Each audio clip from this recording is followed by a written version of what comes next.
Great. There's nothing on my whiteboards here that doesn't need to be seen. Oh, it's fine. Coming up? I was just checking to make sure there wasn't anything on the whiteboards that was like didn't want recorded, but it's fine. Yeah.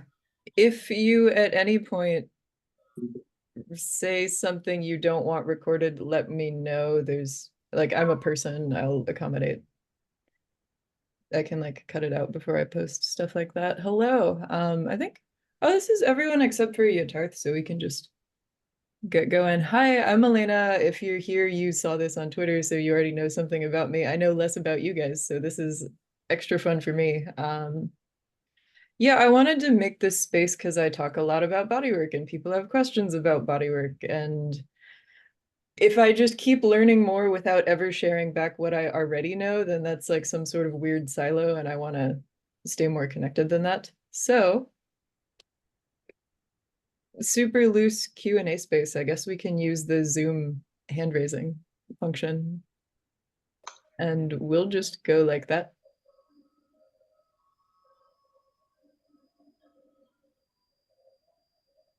If anyone has something off the top of their heads, you can also raise your hand like via, Sure. What yeah. is bodywork? Oh yeah, so that's a fun one. Massage versus bodywork, except especially massage is a type of bodywork. Not all bodywork is massage. I started out as a massage therapist. I went to massage school for fun because I really liked receiving massage and wanted to learn how to give it. I had a friend go to massage school and everything she told me sounded great, so I went. Um, Turns out massage, you probably have a mental picture of what that looks like, but the technical definition is rhythmic compression and release of tissue. So there's got to be like compression and release, like squeezing motions. There's a lot more to it than that, but that's like massage. And then body work is wow, there's a whole other world of ways we can touch people that are also health supportive. So body work could be like um there's I'm trying to shifting a zoom setting. So craniosacral, or there's a style of bodywork that's entirely shaking. Like you just like rock people's limbs around, but in really specific ways by tracking the micro textures of how they're releasing or not. The style of bodywork I do is somewhere between craniosacral and myofascial, but it gets blurry after a while because now I just have a teacher I'm learning from, and I kind of just do whatever he does, which is lots of stuff. So sometimes when I work with someone, it'll I'll put my hands on them and it'll look like my hands aren't moving, but they're moving like a 16th of an inch, and it's tracking textures that are 2 inches deep in their body. And if you showed up to me for a massage and I did that, you'd be very confused. Um, so that's an example of body work. Another kind can be tuning into motions of skull bones and like where they're stuck versus where they should be moving. Lymphatic drainage is another example of body work where it's like little stretching of the skin. So also not really a massage, but lots of different things could be body work. I don't even know all the flavors yet. I'm sure I'll discover more.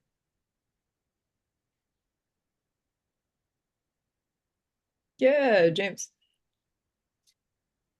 Hey, Elena. I'm curious to hear your takes on the relationship between bodywork and emotional processing, and your takes on like, are there certain modalities that you would recommend people look into if emotional processing is what they're interested in? Oh, yeah, that's super fun, really deep. Um, Modalities wise, where I get stuck on modalities is there's quality seems more anchored to like practitioners than modalities. So you could get like a Swedish massage, but it happens to be with like the most nurturing motherly figure ever, who's like raised 4 kids and just wants to like hug you, and you can feel that coming off of her, and it could be like a really deep emotional release, even though she's just doing Swedish massage, but like has all this other stuff in her presence that she's carrying.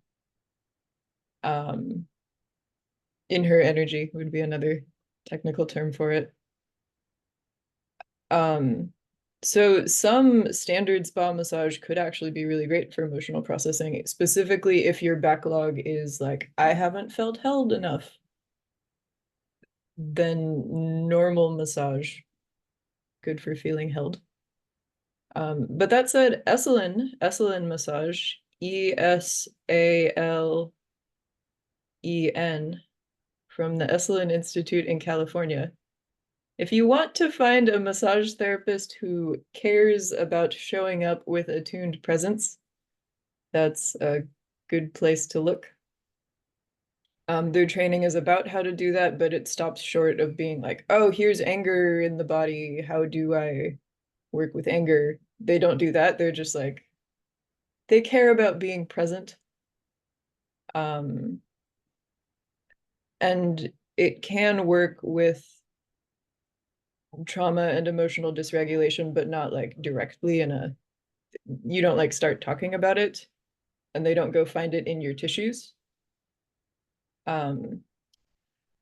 There's a modality called somato-emotional release, which like totally sounds great. Craniosacral, the upper level trainings of craniosacral, they do talk about emotions are in localized places in the body, and here's how to work with them.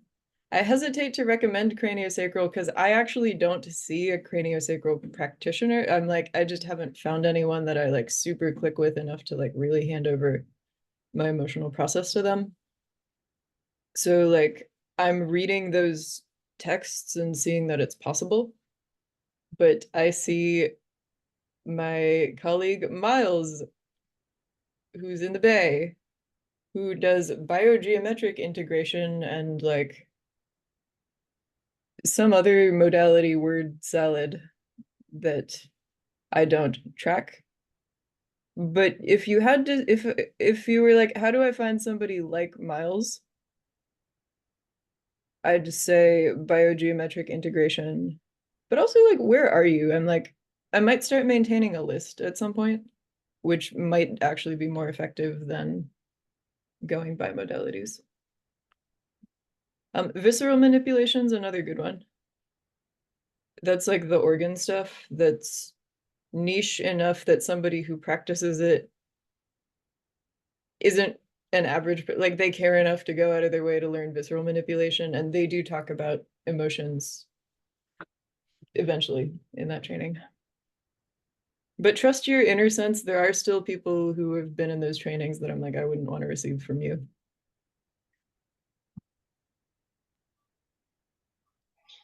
I have follow-ups, but I also want to make space for Yeah. Caleb, for instance. Yeah. Where are you located, James? Because I'm like, there's somebody who's really great in like Philadelphia who's a Rolfer, and Rolfing is known for being really intense and not emotional. So like there's throwing a wrench in it. Yeah, I live a little far from Philadelphia. It's a place called Okay. Australia. Gotcha. Uh, Oh, there we go. yeah, it's 7 a.m. right now, so I'm calling in from the other side of the earth. Oh, that's awesome. Um, yeah, what you said about the practitioner matters, well, on some level, the practitioner matters more than the specific modality. Kind of dovetails in the next question I had in mind. Sorry for cutting in, Caleb. I know you wanted to ask something. Which is something like how does one develop that sense in the first place? This like, because I've heard of stories of like people receiving massage and then it feels like electric shocks and like they're getting traumatic memories coming back. I had a friend tell me recently, it wasn't even a massage, but he was at a retreat and he felt this intuitive urge to like do this motion to this other person, like this chest opening motion, and then that person started sobbing. And he was like, Hmm. yeah, and I've just like heard of these stories of like people having this like really weird, weird from my perspective, intuitive sense of like understanding someone's nervous system at a non-rational level and like knowing how to do a thing that like moves something or shifts something or releases something. And it's like, and yeah, bro, without rambling too much, I'm gonna try to cut it short here. How does one develop that sense? Yeah. Well, tying back to the earlier question, I do hope that one day there will be a clear answer with like modalities for emotional processing. Like it's kind of a weird spot in the ecosystem where right now I'm like, it's kind of more the practitioner, but if you want a better chance of finding good practitioners, look at these keywords. But there are also, like your friend was talking about, like people in my friend circle with absolutely no bodywork training whatsoever have reported, like I have a friend who's like, I'll just sometimes really feel a strong urge to put my hands in particular places on somebody's body. Like, where is that coming from? So it does show up spontaneously in some people. And then how do you develop it? Separate question. Yeah, I love that. Um, on one level, any embodiment practices repeated over time. So I love calling things like motor skills of like, it's not like, or at least for me, it wasn't that I read it in a book and it clicked. It's like, oh, I work with like 100 clients. Oh, I work with another 100 clients. Like I have different capacities after I do another 100 hours. There's just more. Um, so literally attuning to someone else's body in a way that I like get feedback. So I got a lot of this through contact improv dancing, actually. Like if there's no body work around, I'm like, good contact improv class will get you like halfway there. And then otherwise,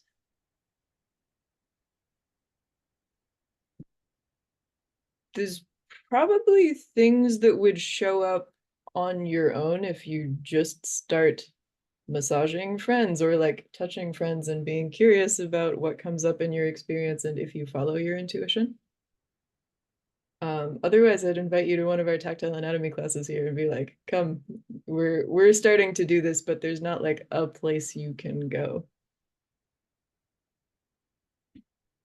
Yeah, next time in the Bay, I guess. But thanks Yeah. for that, Elena.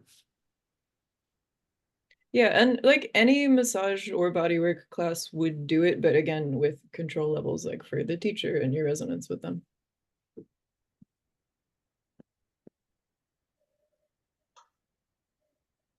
Yeah, Justin.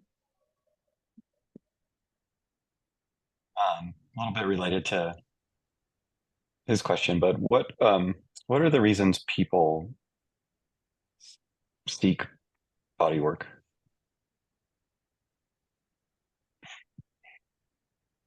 Yes.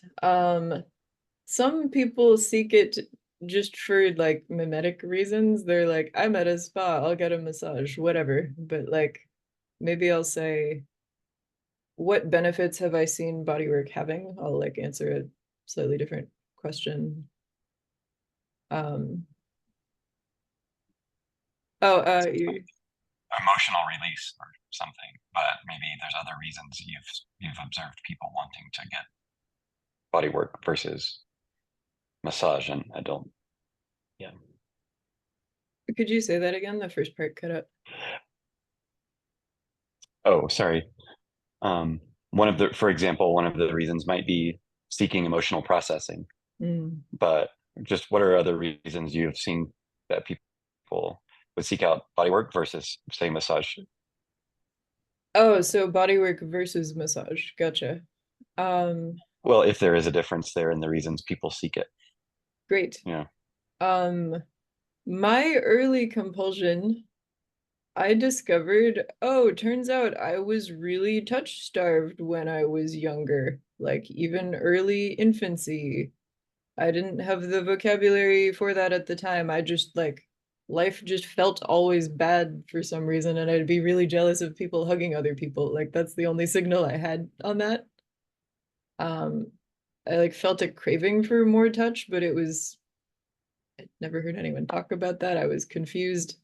And whatever that was did get fed over hours and hours and hours of receiving massage in massage school. So the like baseline needle really shifted for me, and I felt better and more sensorially integrated. Like I was more prone to overwhelm, and my body map was more confused before just receiving so much touch. So that is why my subconscious sought it out in the first place. And there's also a whole category of people that are like, oh, my shoulder hurts. Like massage or bodywork would be equally helpful for that. Actually, a lot of bodywork springs up. I got more into the fascia modality, light touch stuff I do now because it was more helpful for people's specific aches, restrictions, and pains. Like I found out that I could touch people in ways that released. I'm like, wait, if I want you to be less tense, I can just touch you like this, and then your body will start pulsing a little bit and the tension will melt away. That's not a massage. I guess I'm doing something different. So that's what I call bodywork.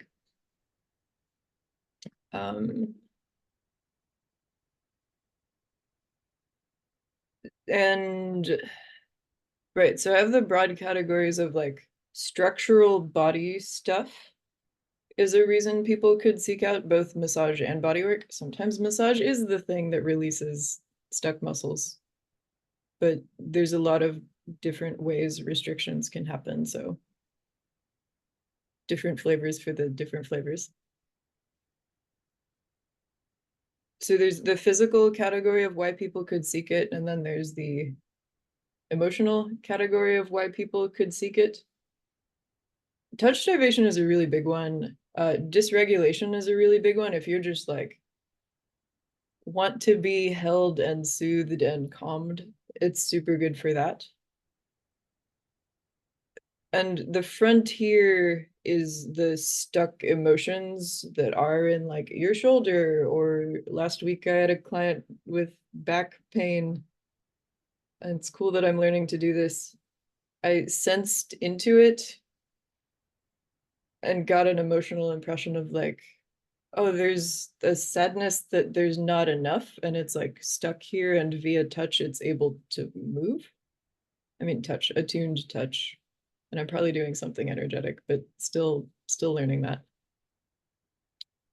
But then there's some emotional stuff that bodywork won't help with. So I'd open question. But then my colleague Miles is like, yeah, I mean, bodywork can resolve every emotional thing. So we slightly disagree on that. Sometimes I think the life needs to change. But even Miles acknowledges that. So those are some broad categories, but even stuff like it can improve metabolic health, which is interesting, like the organ bodywork. Like if one of your organs is stuck and it's released, then your skin might clear up, like things like that. Or like helping with lymph flow. These are like long-tailed effects that I know are possible, but like how likely are they for any given person? I can't tell you yet.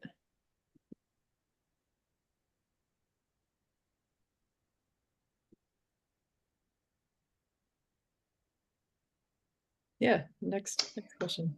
Yeah, do you have like some kind of questionnaire or survey for people like me who used to get massages, bodywork, whatever you want to call it, back in when I lived on the East Coast, and have been wanting to find a massage therapist or body worker or whatever for a while, but I don't, I am tense. I, and sure have some emotional processing to do, whatever, but I don't really know what the options are and what I need. What would you suggest? Yeah, let's see. What are the options and what would you need? Or how would I figure out like, okay, I know I'm probably tense in a lot of areas that I'm just not feeling, like where do I go from there? Yeah. So what I just wrote down, I'm like, ooh, I actually want to make a flowchart to help people with this. And that's like an idea I had in the back of my mind, but I'm pretty socially motivated. So like receiving you talking about it, I'm like, yes, great. It feels more alive now. I love flowcharts, stuff like that. Because how would we figure it out? Yeah, I could do proof of concept by just like talking with you more and understanding your situation more, but maybe I'll bookmark that. I thought of something else to say to Justin, which I'll say. Another reason to seek out bodywork.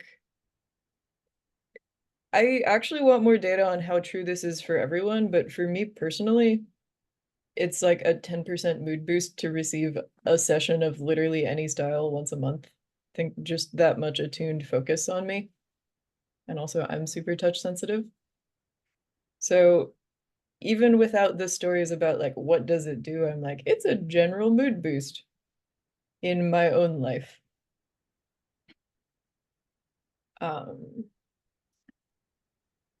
But yes, what I would start with, Caleb, for how to find a good fit for you is what have you liked in the past? Uh, I mean, I can't, I don't know if I know the name exactly of it. I had a burner friend who was a massage therapist in training, and thus had discount sessions, and I was her friend, so I was like, yes, I could use massages, and got a few from her. But I like don't really remember the names of like anything, but I mean, it felt like a standard massage that you would go get at like a massage place. And did you like it? Yeah, I mean, always felt more relaxed overall, but I couldn't tell you the style other than it, you know, was pressure and not like a 16th of an inch like you were talking about earlier. Yeah. Cool. Well, one of the things that I want to validate in bodywork world is like your felt enjoyment of the thing matters. So like if it was something you look forward to, I'm like, in my book, it's a success if you find a practitioner and you find yourself actively looking forward to the sessions. Hope so. Yeah, right. Because there is like a branch of no pain, no gain mentality where they're like, oh, like beat me up so that my muscles will be better at some time later. But how I relate to this is like the experience of the session itself and the pure joy of it is already really resourcing and healing, even without any structural changes if you're like looking for that. So category one is like, do you like the session or not? Do you actively look forward to it? I actively look forward to my massage sessions when it's for like nervous system stuff. Um, uh, but the part two is like, it should feel like it's leaving your body more comfortable and a cozy place to live than it was before. So there should be like a felt sense of progress if you're, again, if you're looking for that. Like I don't always ask that from my bodywork sessions. Sometimes it's just like, I just want to feel good now. How you type?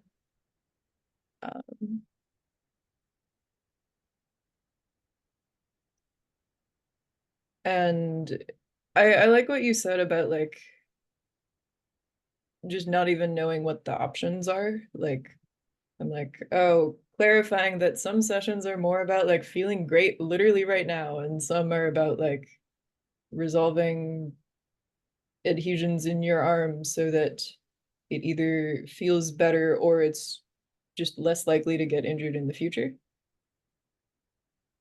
but even being less likely to get injured in the future will feel better now. It'll go from like feeling okay to feeling like great instead of feeling in pain to feeling not in pain.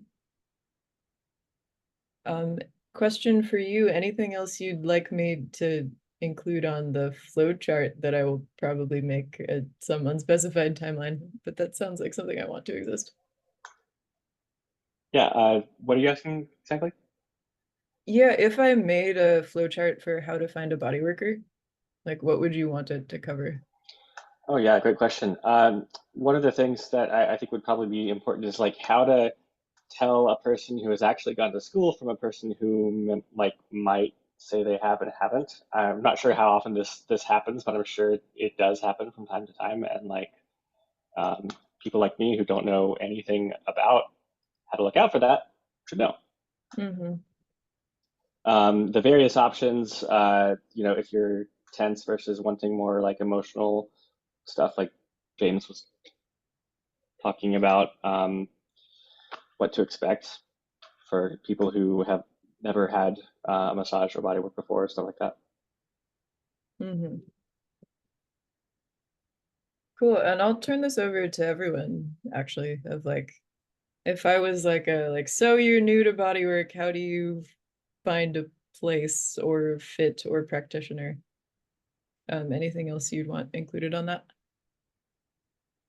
I would throw in like guidance on how to receive bodywork, Mm. because I have a sense of like if you go into it with sort of like the wrong mindset or like being closed off or something like that, um, part of it is also your willingness to receive or something. Like there's something that I don't know how to really elaborate in words, but I have the sense of like a big part of it is some amount of thing within yourself that lets you receive the bodywork, especially the more emotional slash energetic types of Mm. bodywork. Yeah. Oh, I love that. And I'm glad you're oriented towards that because from my side as a attuned practitioner who cares, I'm getting better at like meeting people, even if they're not in a fully receptive place, to like meet them at why they're not receptive. And maybe that's like the real thing for them right now. But like all somatically and not verbally, which is interesting. However, yes, the contrast is pretty obvious when I work with people with like established history of emotional work, and also if there's pre-built trust and I'm not just like a rando on the street, like it really does flow smoother and more deeply. So yeah, can write something about that. But also like the burden's not all on you. Like it is part of my job as a practitioner to meet the real resistance where it really is and build trust with it.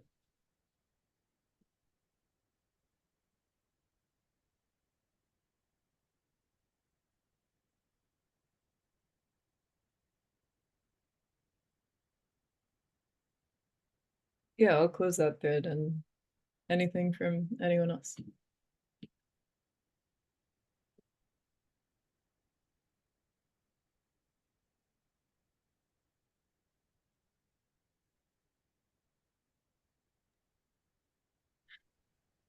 Yeah. Oh, and Yatarth, we're doing just like literal hand raises for whenever you have something you want to ask. Um, oh, okay. Is it you? Do you have something you want to ask? Yes. Great. Similar to James' question around like a checklist for like, hey, this is gonna be my first time with a practitioner, like, what is a mindset I might come in with if they ask like, what do you want to focus on? Like, what might I be looking for? How do I relate to this person in a way that's like not recklessly vulnerable nor closed? Um, that I very much struggle with that in both like emotional therapy and have felt intimidated by that with body work. Mm-hmm.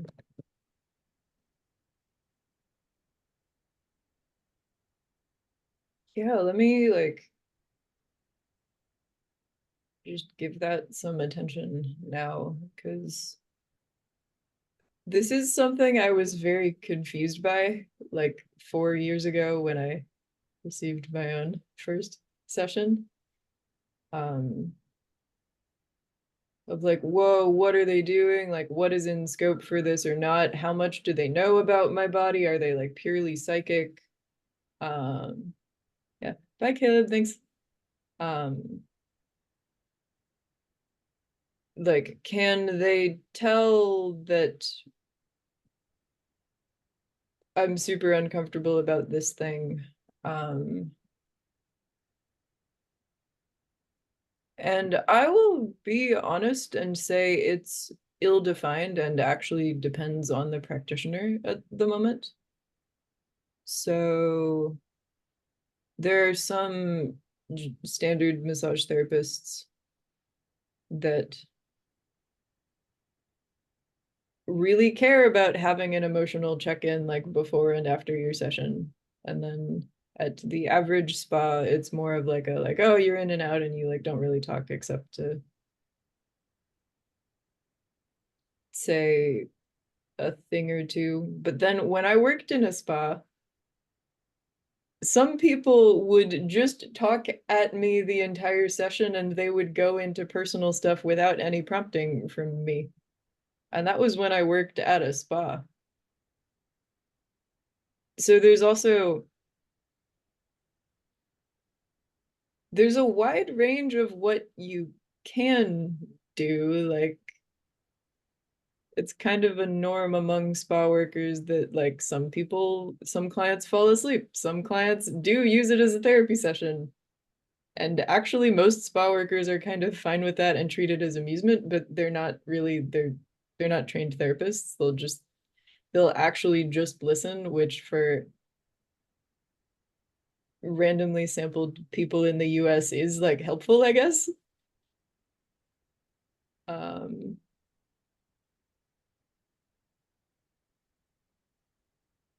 And maybe encouragement for a newcomer is make requests, but also not like incessantly many requests. Like for just a standard massage, I actually used to go in expecting that it had to feel like fully, completely juicy all the time, and I made too many requests. I'd be like, oh, shift like an inch that way, but like I'd say that like every 5 minutes or something, which that's too much. However, a request, if they're like working, what would also happen is they'd be on my left side and I'd be like, actually, I would be really happy if you only worked on my right side this entire time. Like it just really feels like it wants that.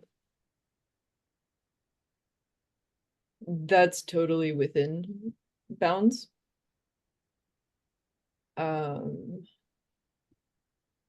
And let's see, in a way that's not recklessly vulnerable, but also not over closed.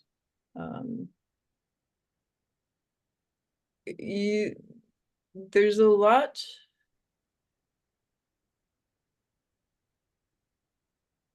If you're comfortable sharing, I'm curious what would be like recklessly vulnerable, maybe, and then I can field of like, is this okay actually? Like maybe it's totally within the scope of what we normally see, or maybe it's not. I would just say for still be my, okay, but it might just be unusual and not Yeah. obsessed to you. I guess for me, I really struggle with like, am carrying so much that it's like there's a sense of like as soon as someone is in that role, there's like a how much can like just wanting to like give over control or authority and something to them. And it's like actually like it was really helpful to be like, wait, I don't know this person. I can't do that yet. Like I'm at the end still responsible for myself. And over time, like as there's trust built or there seems to be skill or attunement, like I can let go into them. And that's actually like a normal process. Like no one told me that. Like I'm coming away from like the motherless behavior side of like, I see. yeah. And then so like that was confusing. And just There's such a weird binary flip between like feeling rigid versus like, oh, like wanting everything to be juicy and fixed versus like, oh, I'm just gonna like keep maintaining responsibility for myself, see what they do and like work together. I don't know. It was just hard for me. Yeah, what I might recommend in that case is like low stakes experimentation. So like what's really great for this is if there's like a student massage clinic nearby where it's cheap. So you could just like go into a session and be like, I'm just gonna not let this one in at all and like literally just scope them out the entire time and let my not trusting part have as much of the floor as it wants. Yeah. And you could like not even try to verbally connect with them. And then they would still do something because at a student massage clinic, again, variable in quality, but like for the most part, they care and they want to show up for people, but they're also not, they're like following a protocol more than like really making sure that you're like on the line with them. So something will still happen even if you're like totally closed off. Yeah. And by sheer somatic, like your body getting used to the experience of being touched in massagey ways without thinking, like some sort of comfort thing emerges over time. That's what happened to me. Like it's actually crazy for me to think back about like how weird it all was at the beginning because now I'm so used to it. Yeah. So one last thing I'll throw in on that note is like, yeah, it was super weird for me at the beginning, and now I don't even think about that at all. Like I used to think I'd be able to explain it to my past self, but it just sort of somatically resolved.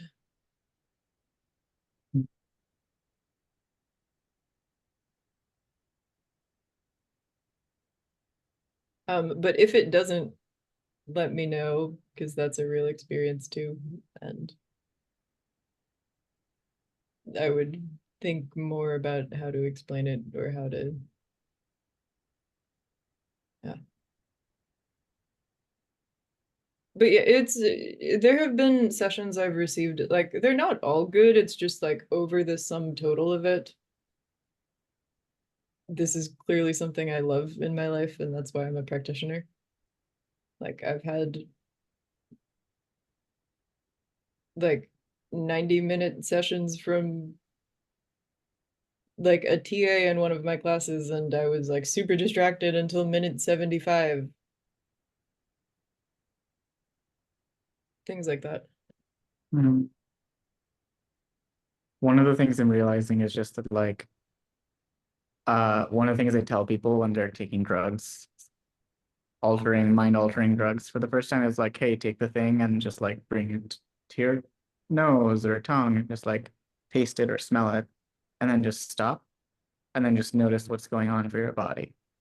Because none of that has anything to do with the drug. That just has to do with your expectations of it. And usually there's a lot. And then once you can separate those two things, the drug itself actually just becomes another experience. But I'm realizing there's like, I didn't realize it in those moments you were talking, like, yeah, like going into body work is like deeply parallel. Like there's something like just stopping me, like, what am I feeling? Because this hasn't happened yet. But there's so much expectation and this and all of that stuff already. Yeah, that's super cool, like working with what comes up even before the session has started. And I mean, massage and bodywork are quite psychoactive. Like I feel stuff. Oh, one of my clients last week, this is fun. I might tweet about this, but he got off the table and was like, whoa, I see why people do drugs now. Like, you're right. I have switched from drugs to bodywork. Like that's how I do my trance states now.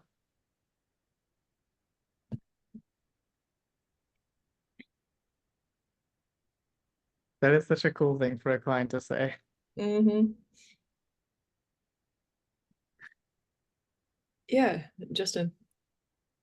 I think you have a pretty technical background, if I remember correctly. How would you say, if at all, that has, I mean, I guess that's somewhat unusual for people in this practice. How would you say that's affected it, your ability or your perspective on it, if at all? Yeah. Um, both frustration and opportunity. But the frustration, um, it did come with initial relief. So the arc was like, yeah, I have a super technical background, like math degree, machine learning engineering. I still really like that, but my body just quit. Like I had serious problems that come from running a technical only lifestyle, and then had to rebuild my relationship with my body so that my health, both physical and mental, would like carry me to old age instead of like age 32. Like it was no good. Um so yeah, health crisis. And then initially when I found people who were not technically oriented and were so healing and body oriented, I felt so much relief because my health crisis was directly from like leaning into the technical too hard and like forgetting the body. And there's a lot for my left brain to do in bodywork. So when I say frustration, that's actually relatively new because I'm finally at the point where I'm like, okay, like my mind is getting to the edges of pre-existing models and it's time to like maybe develop some new ones. But for about 2 years, there was so much for even my technically minded self to learn because there are like osteopaths and like people who have really done a really deep body of work about body work. So Upledger comes to mind. Yeah, one of the effects I'm grateful for is it's pushing me towards modalities that actually work. Like I'm really allergic to people making claims that don't hold water or causality or things like that.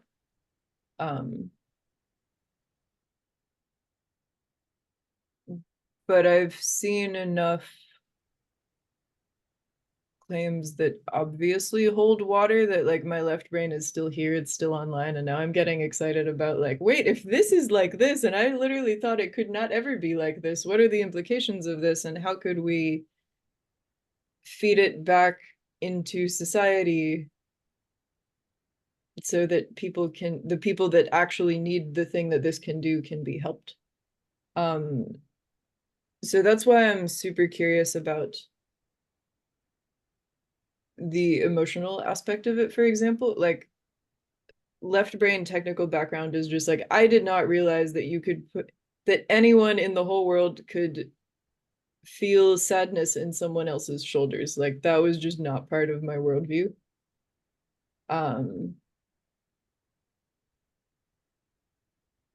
And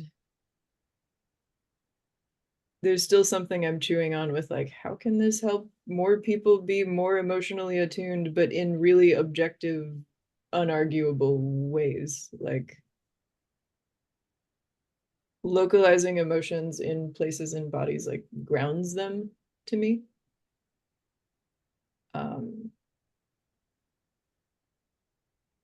And the other thing about my technical background is I'm like, I can't really turn it off. Like I just think like this. It was a little bit of a question about like mind versus intuition, I guess, too. I have gotten along really well with grounded intuitives. So intuition should be actionable and reproducible and like help people orient in the world. So I've seen there's something there about like thinking is coherent and grounded, but like intuition gets a bad rap for being like mystical or like not grounded, but like it when someone has trained their intuition, it feels reliable to me in the same way that logic does. So maybe now that I have the logical grounding, I can spot the people with like good trained intuition rather than yeah, there's a lot of untrained intuition out there that claims to mean something but also doesn't really hang together.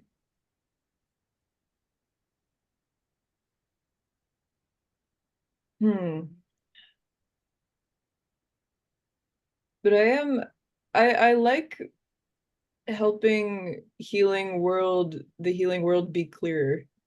That's how it's showing up for me right now. Like sometimes it's less clear than it needs to be. And it could be clearer without losing any of the soul. And that's really somewhere that I want to help out.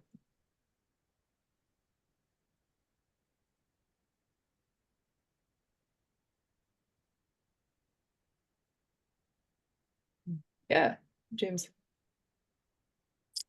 Yeah, I'd love to hear you elaborate more on becoming more embodied. You mentioned that in an earlier answer, and you mentioned contact improv, but I'd love to hear like an elaboration on what that even means. Like what can a more embodied person do, sense, or feel that a less embodied person can't?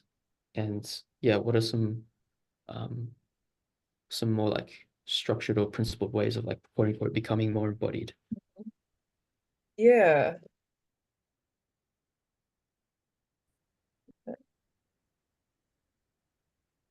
I'm writing this down so that I can track it as I keep talking. So structured ways of developing that quality. Yes, what can a more embodied person do, sense, or feel that a less embodied person can't? Their own sensory signals. So obvious benefit of embodiment is like, I'm on the computer all day. Oh, if I'm less embodied, I only notice my wrist pain at an 8 out of 10. If I'm more embodied, I notice my wrist pain at a 1 out of 10. And then I've also, it's not just that I notice it, but I have enough fluency in it that, oh, it's a 1 out of 10. I know I can like do this like weird particular shaky thing and it just resolves. So you can keep yourself more in the bandwidth of body health. And two components of that, one, noticing, so awareness, but then the fluency of, oh, given this body signal, what does it want from me? How do I take it back to that center? And being more embodied, and that works with like diet too, but it also works with emotional regulation, which is interesting. It's like if your anger less embodied tendency to notice anger at 8 out of 10 rather than a 1 out of 10, so it's like more of a problem at that point.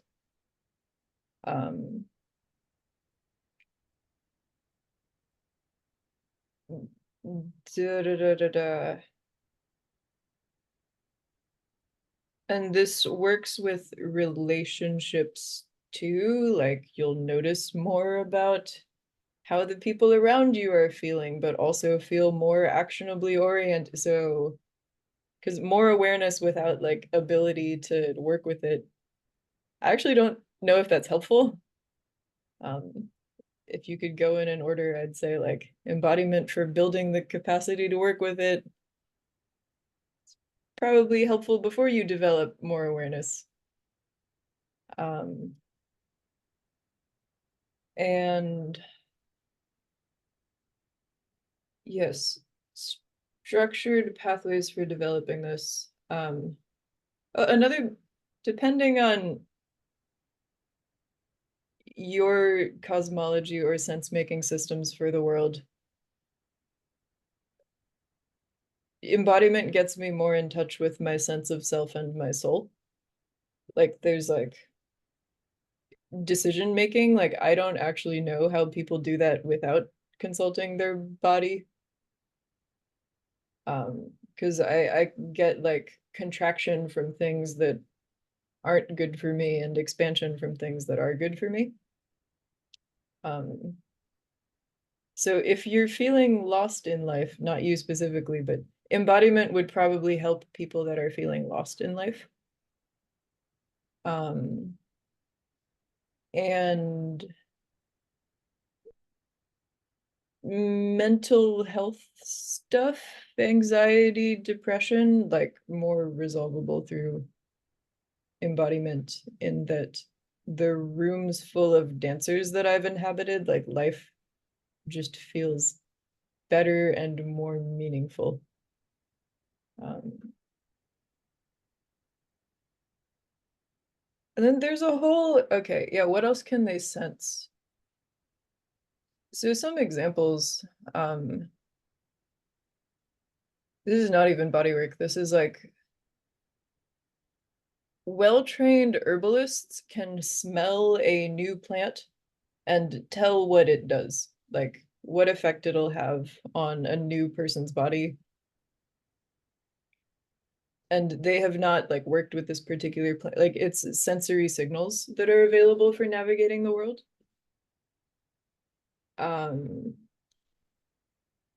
Now I can basically echolocate to stuck spots in people's fascia. So like the simple thing that like, oh, now I can just touch my friend's shoulders and their shoulder will feel better. Like that's all due to my embodiment. Or like calm a crying baby or soothe a startled horse. Like those sorts of things.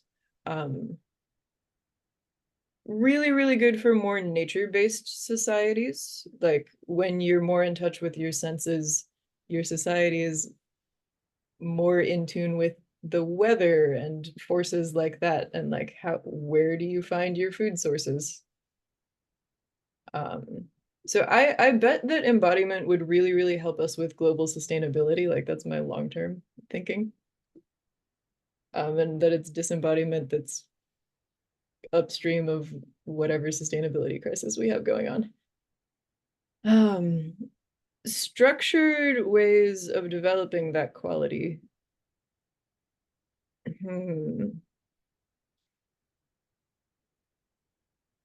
I've pulled a little bit from everywhere. Like I won't just say like just go to bodywork classes, because I have spent a lot of time hanging out with naturalists and herbalists and like the forest people in Asheville, because the sensory relationship with the natural environment is important for me.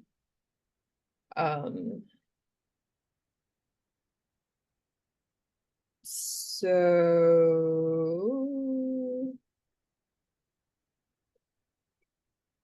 the structured ways.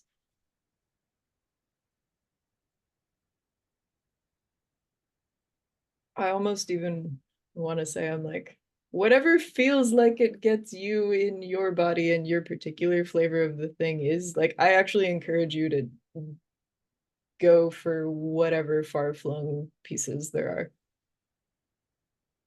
Like to take one class here and one class there, or like go paddleboarding on a lake with your friends. Like have a physical outing of some kind and like feel the sun on your skin and be like, this is real, I'm in a body, like sun feels nice. And that's important.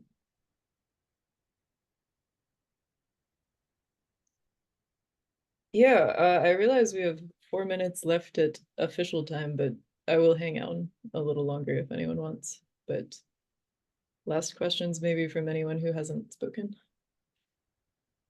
Yeah, hi Kevin. Hi.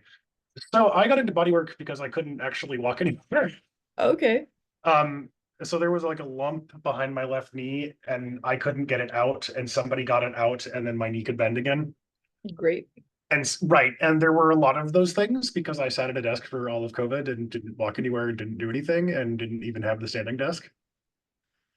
So hearing about all of this emotional work that you're also kind of doing here feels very weird to me. Is there something that I'm missing?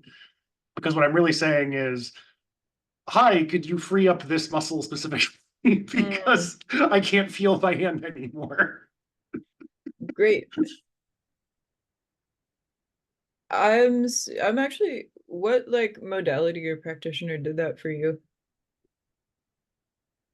I don't think they're in business anymore. There was a massage therapist near my the place where I was living when I moved out of New York before I ended up here, and that they just honestly they were a big buff dude, and I'm a big dude at least, and they were actually able to like move muscles around and stretch things out that I can't stretch, and no other massage therapist can stretch because they can't actually move my legs.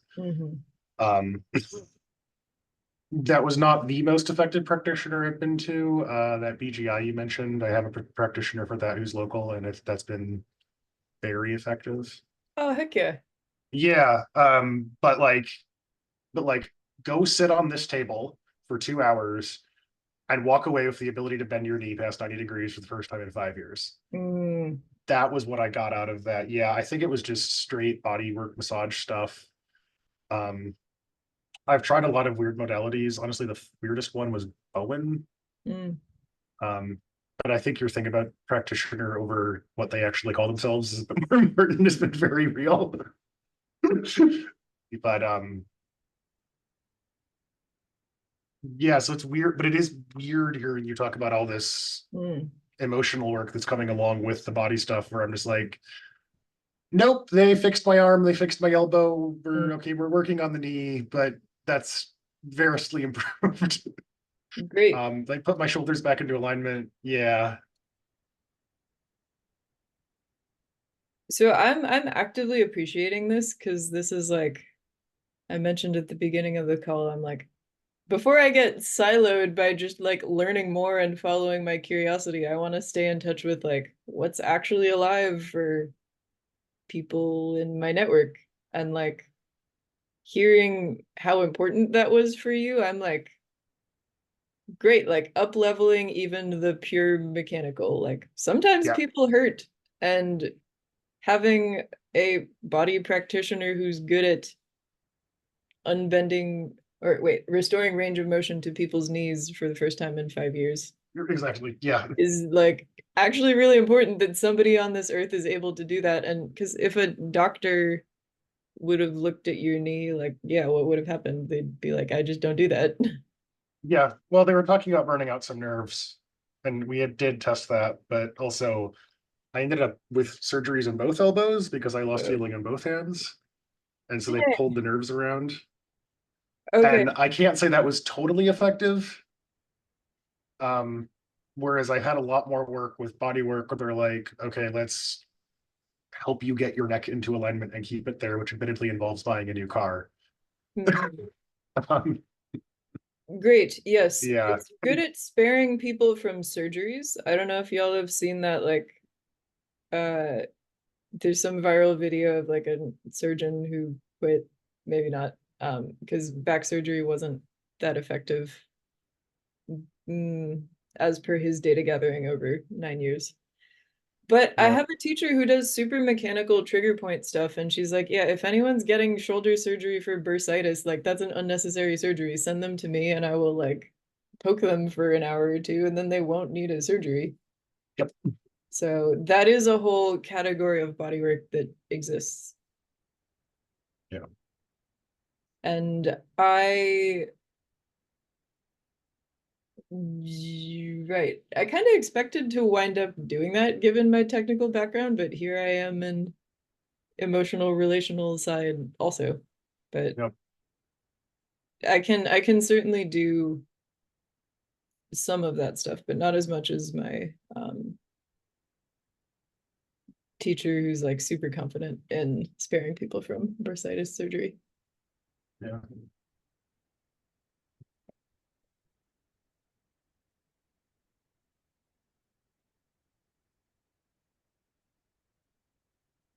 Yeah, like the way I work, it's interestingly process based. Like some people's shoulder problems are really legible to me, and I'm like, I wish you'd come in like a year ago, like I can just resolve this no problem. And then some of them don't move, and I'm like, what's the difference? I don't know, but the people I can help are still very happy about it. So here I go. Yeah. Bye. Yeah, this is official close, I guess. Yeah. Thanks, y'all. Nice to meet you. Good to chat. Good chat. Feel free to leave or free to stay. I'm here for like 10 more minutes and then I'll go too. Okay. I need to bounce. So Yeah. see ya. Mhm. Oh, I Yeah. wanted to ask, I live in Texas now, Dallas, Texas. I was just curious if you knew anybody. Mm. Take a look. I don't in Dallas, but BGI, the thing that Kevin mentioned and the thing that Miles does, biogeometric integration, I'll drop it in the chat. If you find someone that does this, they tend to be pretty good. Cool. Yeah. Or I mean Esalen massage, but you know that. Oh wait, Dallas? Hold up. I know someone in Austin. Hmm. Not quite close enough, but I know someone very good in Austin. Okay. What's her name? Send you their website anyway.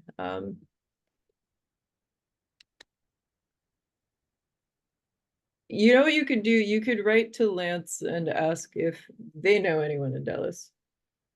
There you go. Cool. That's my friend that I trained Esalen massage with. Oh, awesome. We've spent 2 weeks together learning massage. More than Sweet. 2 weeks. We've done multiple workshops. Yeah. Cool. Well, I booked a session with you in a few months. Yeah, I saw that. Yeah, I'm looking forward to it. me I'm too. looking forward to hearing how you've been and all that. Yeah. Well, thanks for the session. Nice to. Absolutely. And if you do reach out to Lance, tell them that you know me, because yeah, Lance is a friend. Cool. I'll do that. Mm. See ya. Yeah.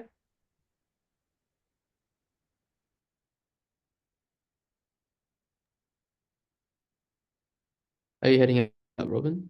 Your mic is on mute. Yeah. I was going to say thank you. Fascinating listening. Oh yeah. Yeah, what's something you're taking away?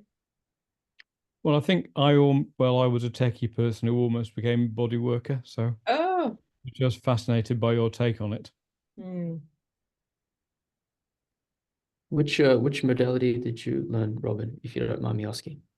Not at all. I went on a shamanism course, and one of the people on the course had trained in craniosacral with Hugh Milne.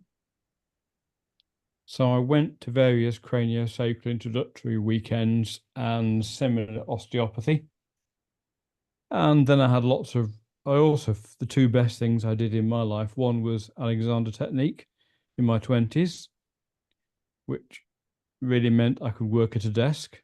Hmm. And the second was Rolfing, which actually had enormous emotional benefits Hmm. in my 50s, I think. So yeah, it's all good stuff. But it's hard to persuade some people. Hmm. Just double checking, is Rolfing spelled Rolfing? Yeah. Thank you. Yeah, I actually haven't received that one, and if I'm correct, it's known for being pretty intense. Has that been your experience? I think, well, certainly the role for I went to said they got better over time. Okay.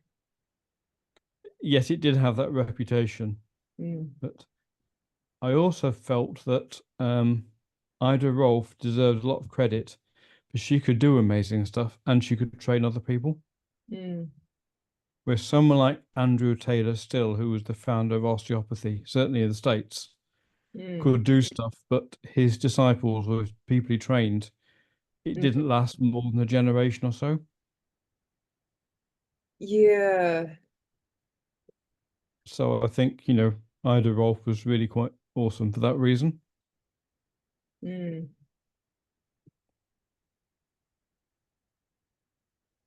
Oh, yeah, I love that distinction. Like the teaching and the propagating being of value, almost as equally valuable as being able to do it in the first place.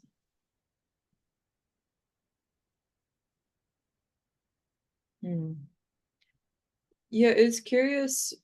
I ask about the role thing because now I'm in some classes where I'm with a bunch of rolfers, but it's all very light touch things that are hyper precise anatomically. And I'm like, wait, I thought rolfing was intense. Now we've all graduated to very light touch, which is where I started, though. Like, that's interesting. I could have asked them that directly, but I realized I didn't. I've been carrying that.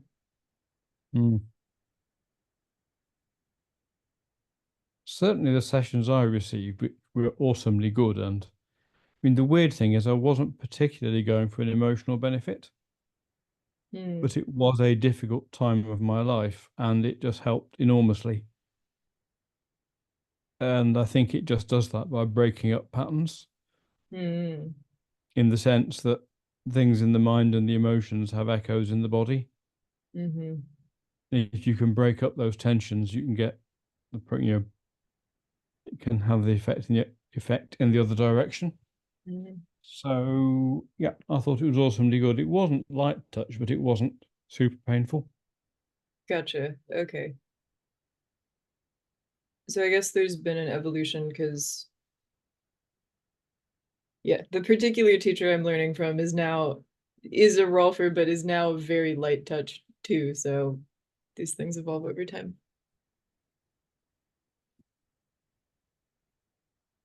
Yeah, well, I'm glad to hear your voice. That was super interesting. Yeah, thanks for sharing, Robin. That was really cool. Thank you. I have one question, but I also want to respect the time. You said you didn't want to have a hard stop, but yeah, I hopefully it won't be too long. I don't want to open it. Sort of opens up a can of new worms, but feel free to just like drop off any moment. I will track my time. I'm interested and I'll stay on depending on that. I promise this is the last one. I know I ask a lot of questions, but I just had a curious about if you've explored or have any just like thoughts and takes on bodywork that has a tantric flavor. Tantra, you mean like sexuality or? Not necessarily, but not excluding that. Yeah, could be more. Because my understanding of that word is that there's one cultural arm that's being like Tantra is sexuality now, but like also Neo Tantra, some people say. Okay. Yeah. Original Tantra includes more than that.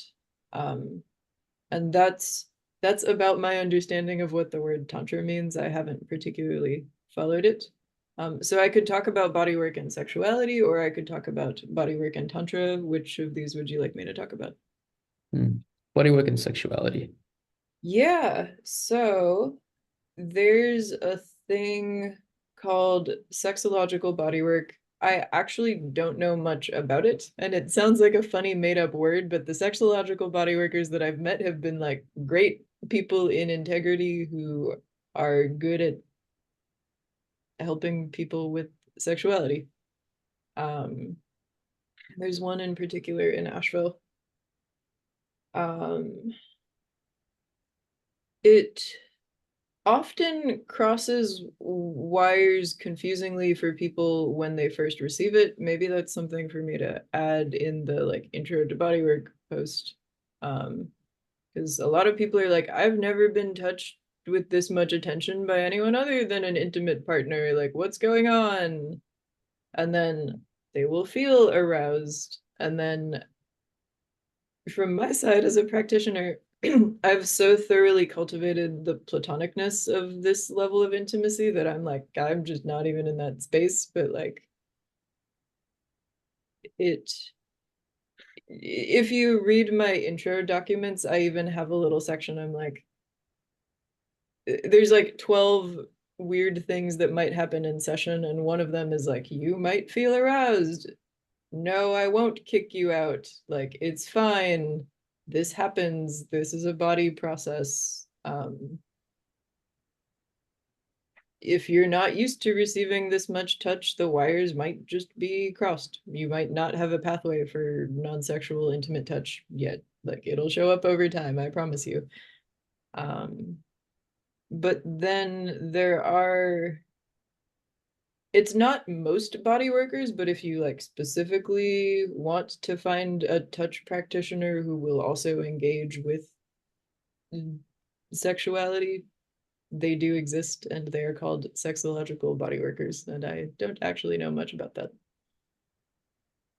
Yeah, fair enough. Appreciate that answer. Yeah, I guess I could have been more. I guess you sort of touched upon it. I could have been a bit more precise and mentioned like what sort of benefits in that world would be not present in the more, I guess, normal / platonic world of bodywork. Yeah. That's hard for me to answer without actually knowing like what they do over there. Yeah, I'm that's fair glad, enough. yeah. It's not something I've needed on my own journey, nor have I really heard from people who have received it.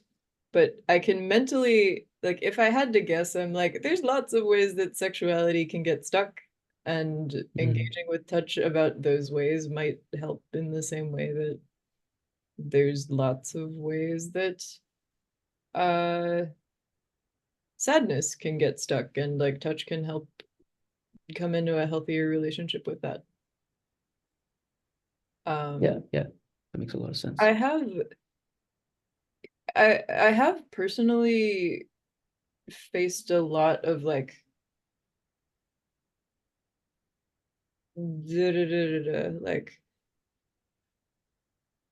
how sexuality norms can be constructs, but that doesn't make them any less charged. Like I have like a much stronger pathway for intimate platonic touch than I used to. Like I used to get confused, and now I just don't.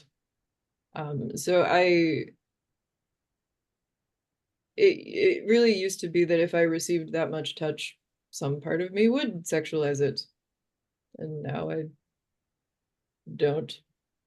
And there's even like there's people that do breast massage like in Romania, that's just like part of what they do.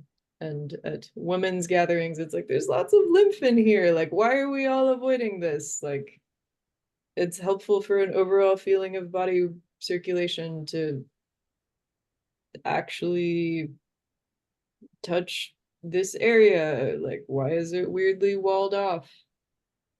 But then like once you get used to that, you find the people who aren't used to it are like they're the weirdos.